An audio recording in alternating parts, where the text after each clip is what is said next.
Hey everyone. Okay, so continuing the additional study design conversation, I just got done in the previous video talking about the one group pre-test, post-test design. And yeah, great. So you have a pre-test now, a treated group, and then a post-test. You still don't have a control group here, but at least you have pre-test information.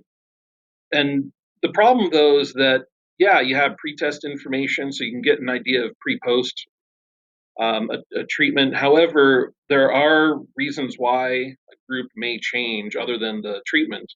And one of those is a history effect. So we've talked about those. There may be some event that occurs that we haven't controlled for that makes an impact on someone. Maturation effect, we discussed that previously as well. And that just means that people change over time and there's growth that occurs, experience gained, and uh, that can vary from one person to the next. Again, some people will be quick learners. Some people it'll take a little bit more time. That's kind of an issue of maturation. Regression. It's possible that you could have had some kind of unique measurement situation at pre-test, and the post-test actually is capturing what's more normal for the individual. That would be a regression issue. Talked about that previously as well in class together, and also a testing problem. The pretest itself may cause the participant to make some changes in their attitudes or behavior or whatever. So just being tested may set up some changes in those things. So all things to keep in mind. Again, all the more reason why it's important to have a control group present. What you could do is, if you're concerned about testing as a problem, you could adopt a technique. So we're getting into the next slide, slide 7, where we talk about pre-test, post-test designs. And you could do something called a proxy pre-test. So this would be with two groups, a treatment group and a control group. And if you're concerned about testing, like exposing people to the same measure at pre and post, as we talked about being an issue possibly, what you can do is use a proxy pretest. And what that a proxy is a stand-in. So basically what that means is you would use a pretest for your dependent variable. And then at post-test, you would measure the same dependent variable, but you would do it with a different tool. So for example, I have listed as an example eating disorder behavior and attitudes.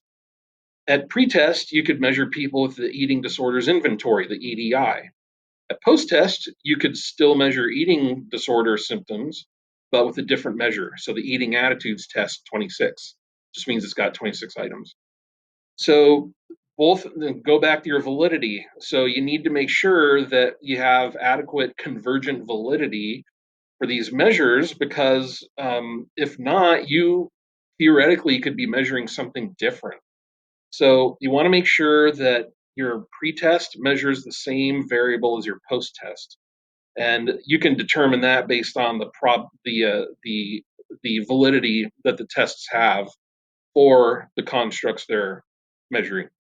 So the so that's the important aspect of a proxy pretest design. Just make sure that those measures of your dependent variable have high convergent validity, basically that they're measuring the same thing.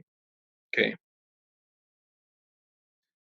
Now, slide 8, this is something where people get kind of fidgety about pre-testing sensitization. We discussed that. Some people would say, you know what, then uh, I'll just pre-test and pre-test and pre-test. I'll do like 4 or 5 pre-tests before I even do a treatment. And then I can get any kind of pre-test sensitization worked out and identified. And great, if you want to do that, that's fine too. Not a lot of people do, but it's possible maybe that would be a good way to go for some. But this is called a multiple pretest design. You still have a control as well as an experimental group, but now you're going to assess both groups several times before the treatment phase, and that is meant to figure out regression and maturation issues. The problem, though, is that testing, seeing the same test over and over again, becomes an issue.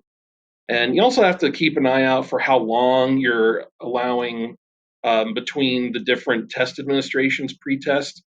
Um, you have to give people enough time to forget about what they've seen. And that's an issue with multiple